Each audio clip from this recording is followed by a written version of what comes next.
Site বন্ধ করতে হবে।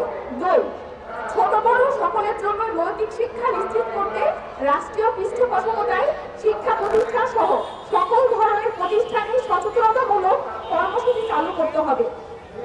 3, বিচারহীনতার সংস্কৃতি বন্ধ করে আইনের কঠোর প্রয়োগ নিশ্চিত করতে হবে।